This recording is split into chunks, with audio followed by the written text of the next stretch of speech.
Sou um homem, sou um bicho, sou uma mulher. Sou a mesa e as cadeiras desse cabaré. Sou o seu amor profundo. Sou o seu lugar no mundo. Sou a febre que lhe queima, mas você não deixa. Sou a sua voz que grita, mas você não aceita. O ouvido que lhe escuta quando as vozes se ocultam nos bares.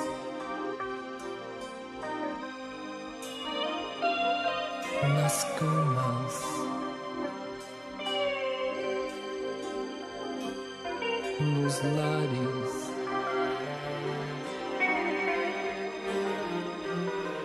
na lama. Eu hoje sou um cara, estou com 65 anos já. Muitas dores físicas, né? Pela artrose que eu tenho, pelas cirurgias todas que eu fiz, eu tenho 4 próteses e 4 órteses. Eu tenho dor para andar, eu tenho... enfim. Mas eu sou um cara otimista, eu sou um cara alegre, eu sou um sujeito com muito gás, com muito senso de justiça e com muita solidariedade humana. Eu gosto de ajudar os outros. Me dá muito prazer poder contribuir com a causa, tanto que eu escrevi o Viagem Solitária.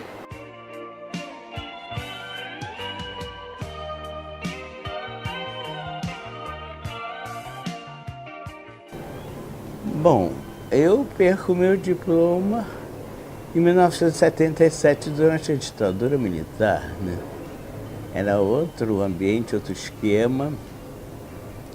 A minha dificuldade básica era não ter currículo, eu era um analfabeto, apesar de já estar trabalhando anteriormente como professora, né? Em 3 universidades e ter mestrado. Eu tive que trabalhar como pintor de parede, como chofer de táxi, enfim, exercer profissões que eu não tinha diploma.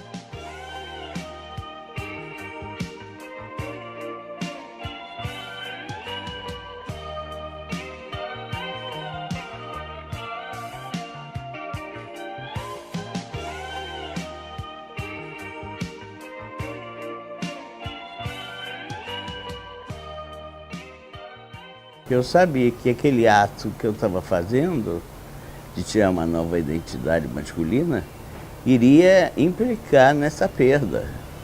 Não foi uma novidade, foi uma escolha.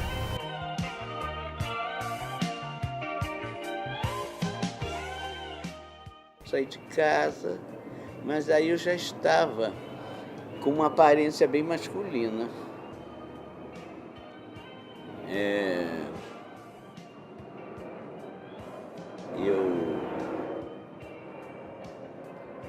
Eu cortei o cabelo curto, era a década de 70, a moda unissex surgiu, ainda bem. E eu passei a usar calça jeans. E eu não me hormonizava. Eu só fui me hormonizar depois da cirurgia, em 77.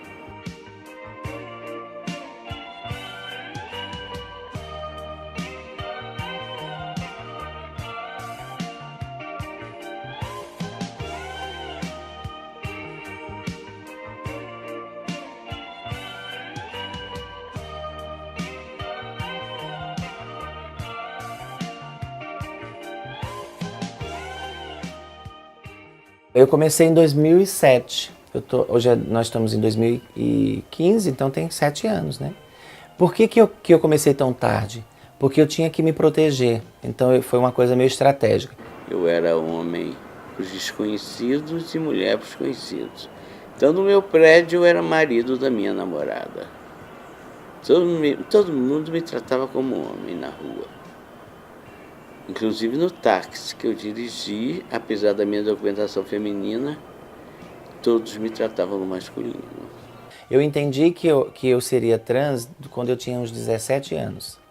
Mas eu não tinha coragem de assumir onde eu morava, porque lá as meninas sofriam muito quando assumiam. E eu não tinha tarimba para enfrentar esse sofrimento lá. A minha mãe morreu, eu tinha 7 anos de idade, ela teve depressão pós-parto, ela se suicidou, tocou fogo no corpo. Então, dos 7 anos até os 12, eu fiquei transitando entre a minha avó, minhas tias e meus primos. Aí depois, dos 12 até os 17, eu fui morar com 3 senhorinhas, que não era mais da família. Dos 17 até hoje, eu saí no mundo e nunca mais voltei. Minha mãe me emancipou aos 18 anos para poder tirar meus documentos. Ela me ajudou. E eles torciam para que eu tivesse novos documentos para poder trabalhar, porque era uma preocupação deles como é que eu, agora com aparência masculina, ia trabalhar com documentos femininos, né? Não dava. Acabei criando um personagem chamado Persona Queen, que eu usava à noite para ser eu. Passou-se o tempo e eu fui percebendo que eu não conseguiria mais ficar com uma vida dupla, no sentido de dia estar de menino e à noite estar de menina. Então, para mim, foi bem difícil ter que segurar essa onda, porque eu já queria estar de calcinha na rua, de minha roupinha de menina, meus vestidos, que eu adoro. Você viu, né? Adoro os vestidinhos assim, fechados. Tô respeitosa, viu?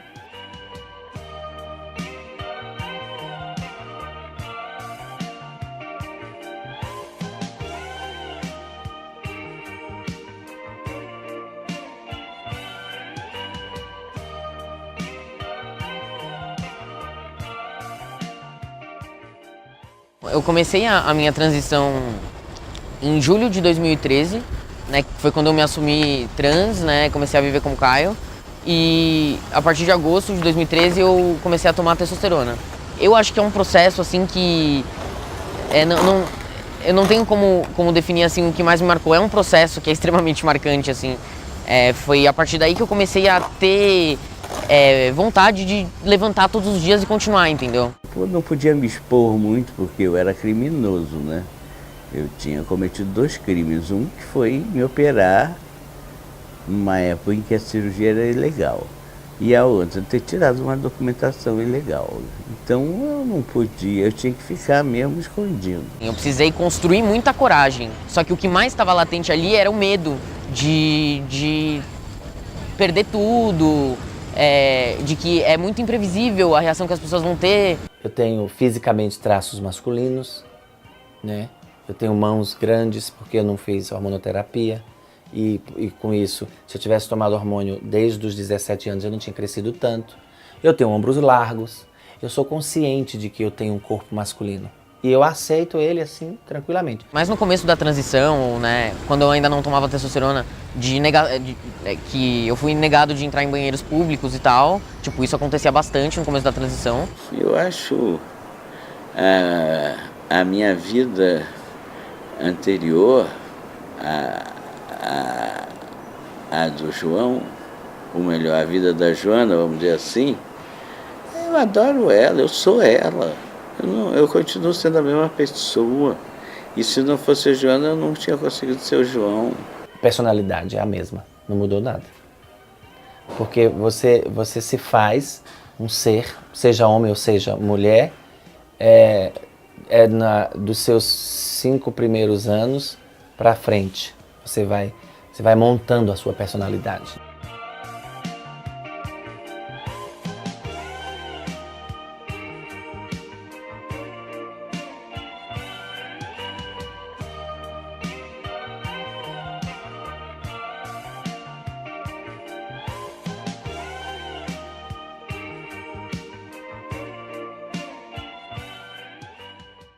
Dia 31 de março eu tomei meu primeiro hormônio. Começo a me hormonizar, fico um mês me hormonizando na surdina, sem falar pra ninguém. E aí um mês depois, um dia eu vou lá, compro minhas roupas femininas. Dia 30 de abril, na Marisa, faço meu cartão amiga, compro lá um monte de roupas no crediário, fiquei meses pagando, e no dia seguinte eu fui para São Paulo, e aí só levei roupas femininas na mala e passei aquele fim de semana assim, e foi o primeiro dia, 1º de maio, o primeiro dia que eu pedi para alguém me chamar de Amara. Falei, olha, se você puder me chamar de Amara, por favor. E esse é o marco, assim, eu acho que eu nasci nesse dia. Eu sempre uso uma referência da Simone de Beauvoir, que a Simone disse que a mulher é uma construção. Então, fisicamente, eu não nasci mulher. Eu nasci psicologicamente mulher.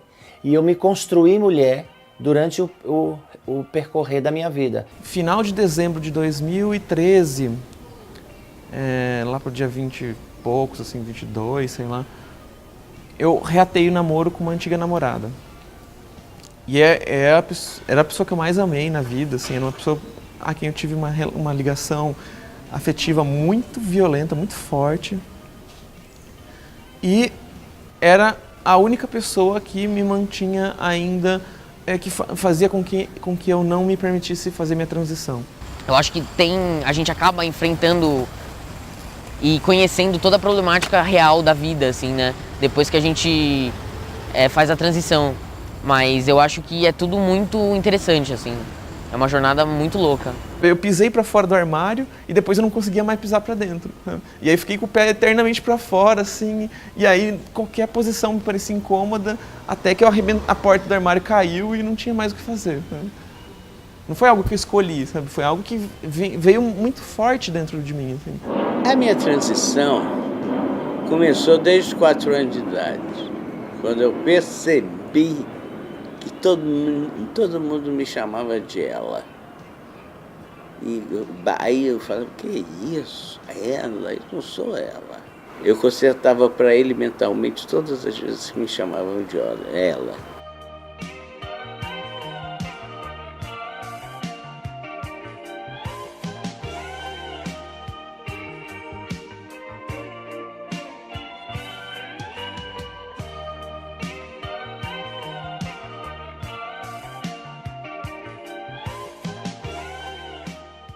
Eu comecei minha transição em janeiro, mais ou menos. Eu comecei a tomar hormônio em maio.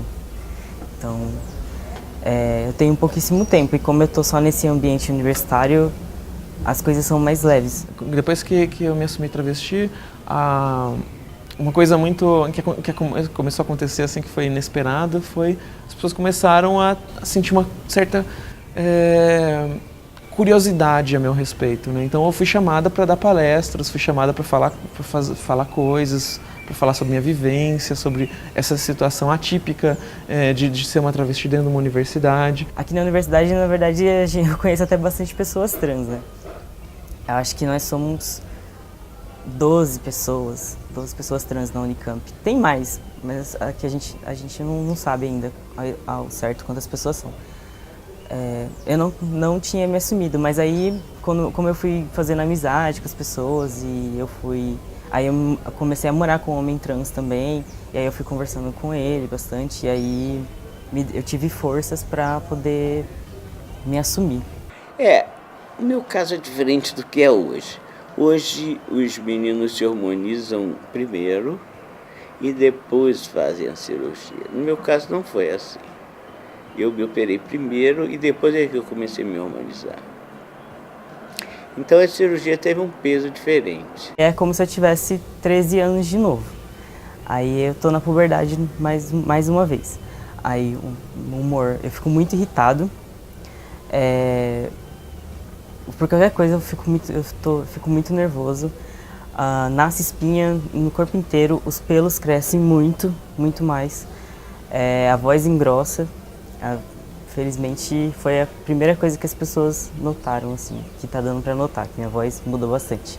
Eu tinha uma voz bem fina. Mas eu já ouvi meninas me chamarem de traveco, de viado de peito, mais mulheres do que homens, sabia?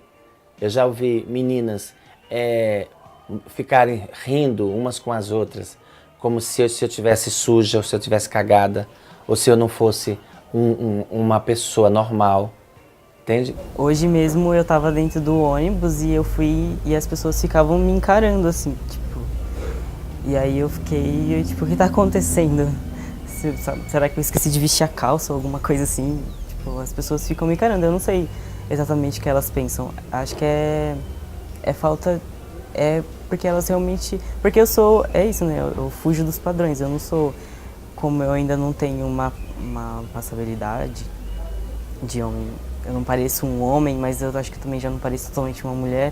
Aí as pessoas olham pra mim e acho que elas ficam em dúvida. Eu quero que as pessoas me enxerguem com respeito, sabe? Só isso, assim, tipo, respeitando a minha liberdade de expressão do meu gênero e da minha personalidade. Eu acho que vai muito além também do gênero, entendeu?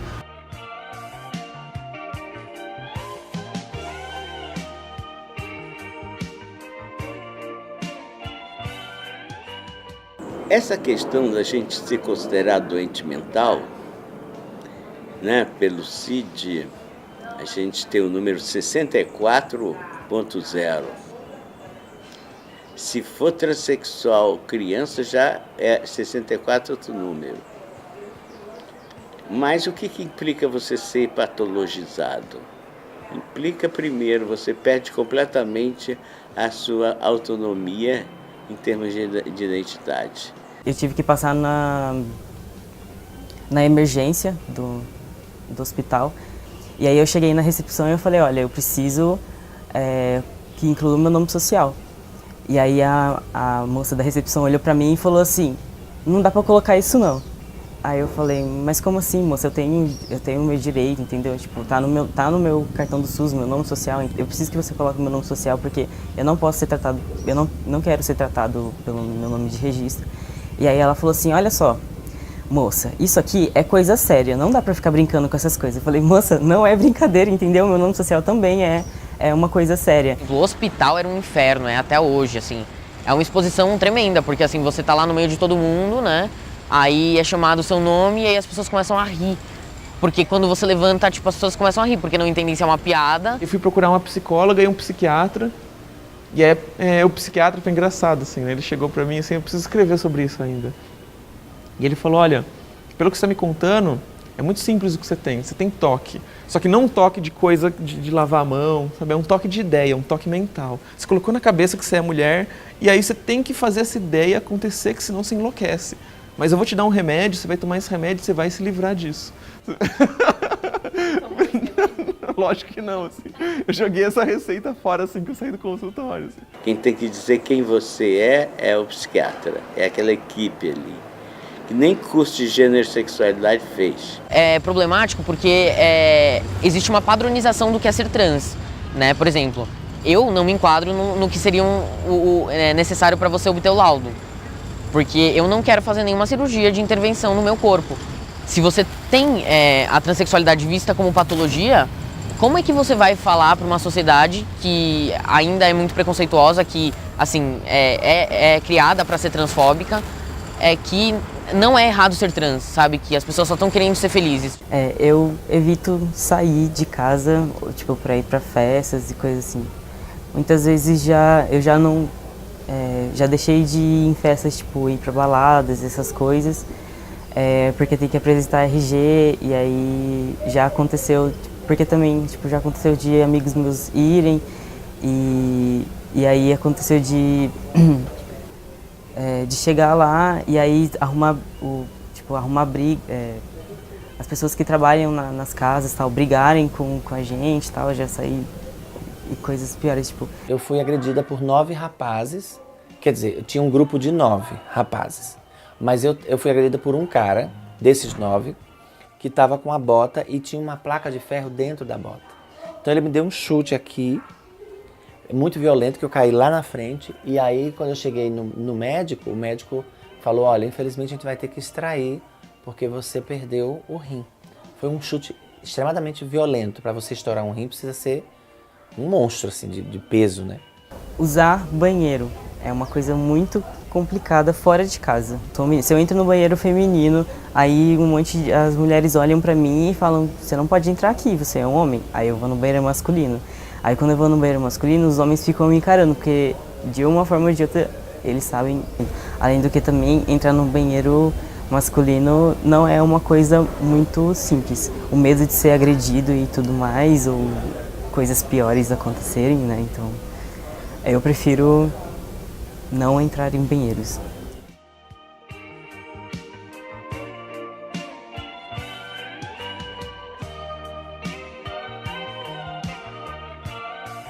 Eu tinha o nome de nascimento dele, né? E eu não o conhecia. E quando eu chamei o nome, né, que ele tinha se inscrito no meu programa, ele veio e imediatamente ele disse: meu nome social é Thomas, e a partir daí é Thomas, tá? Não lembro mais o nome dele antigo. Eu tenho uma bolsa-trabalho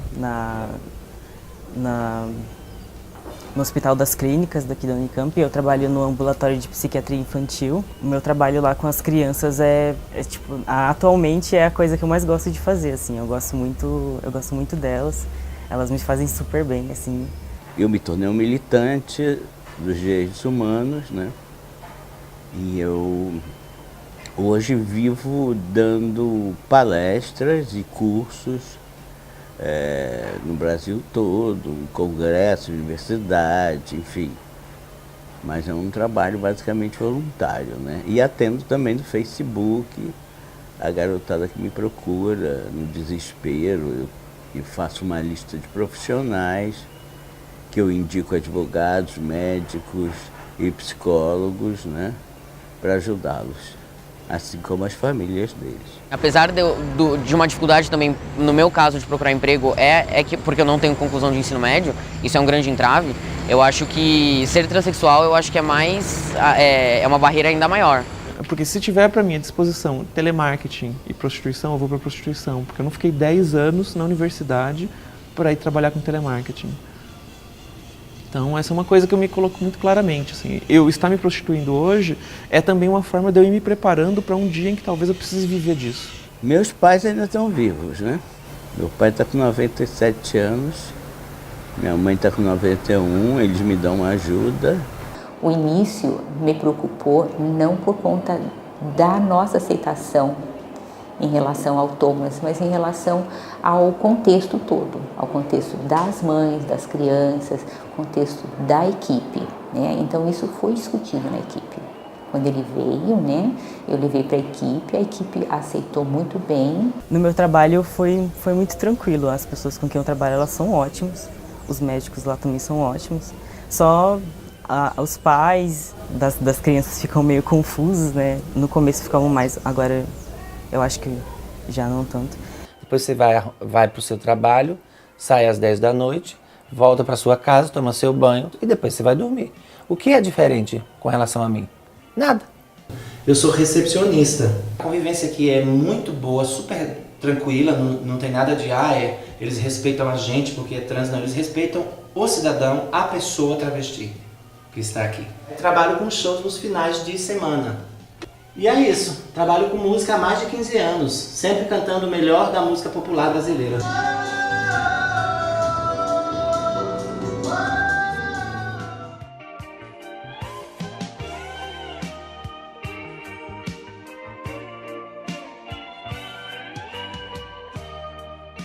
A nossa família é muito unida, eu tenho 3 irmãs, né? Nós somos amigos. Todos me tratam no masculino, todos me respeitam. Minha mãe me chamou no masculino, me chamou pelo nome antigo durante mais de um ano, depois da minha transição. E mesmo assim eu tinha certeza absoluta que era a pessoa que mais me amava e mais tinha um carinho gigante por mim. Assim. Eu acho que agora, recentemente, que eu tenho tido um contato real com a minha família. Eu acho que a transição me proporcionou isso, né? Porque eu sempre achei o Caio diferente, né? Eu não tinha esse conhecimento do que era transgênero. Então, acho que a minha primeira reação foi acolher, de qualquer forma, aquele sofrimento que ele estava demonstrando. E aí, o segundo passo foi tentar entender, porque para mim era um universo novo. A gente percebe que não era uma opção, era realmente uma coisa que o Caio tinha que nem nós compreendíamos, nem ele próprio compreendia. O meu pai ele é muito agressivo, então para ele tudo se resolve batendo. E aí já é uma coisa com que já eu não gosto de falar com ele por causa disso. Antes da minha transição já não tinha um contato muito bom com a minha família. Então aí depois que eu já me assumi enquanto homem trans já está mais complicado, eles não entendem e eu ainda não sei muito bem como lidar. Eu não tenho contato com a minha família biológica. Eu tenho uma senhora que me adotou como filha, que é a Fátima, e que tem uma filha também travesti, e ela é a referência de família que eu tenho é a Fátima. O que importa realmente que os pais de transexuais entendam é que realmente é muito importante você exercitar isso, esse diálogo franco. Por mais difícil que seja, é importante você olhar no olho do seu filho e falar que realmente você o ama, que você tem objetivos comuns e que a franqueza é muito importante nesse sentido. O fato de eu ser transexual não me faz ser um pai diferente.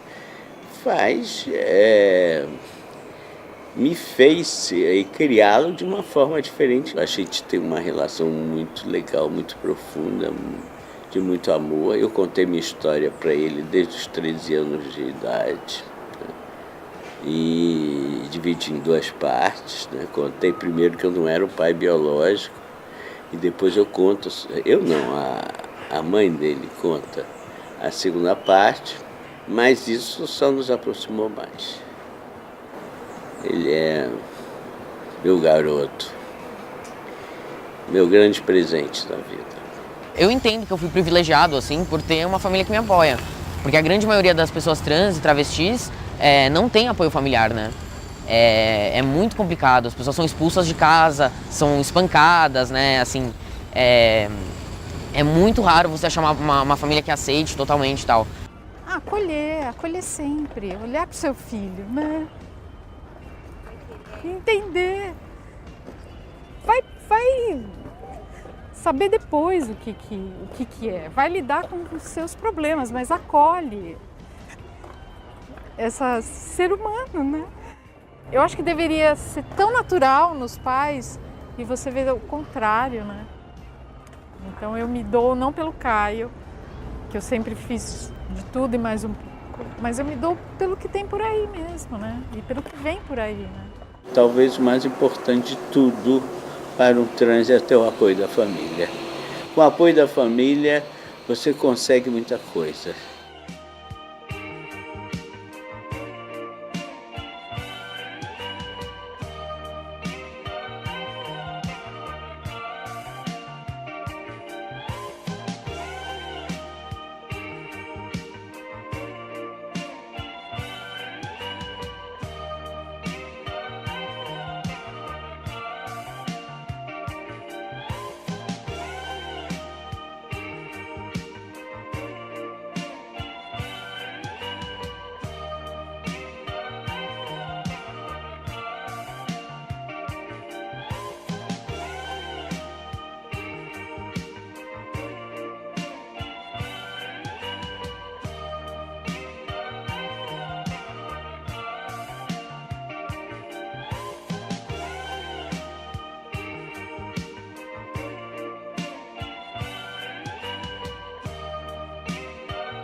na hora que você for editar, você pode beneficiar justamente aquilo que os héteros querem, e esses héteros conservadores querem ouvir. Ah, pegamos ela. Porque como é que ela vai dar uma resposta dessa? Ela vai ter que assumir que ela é homem. Não estou assumindo nada, viu?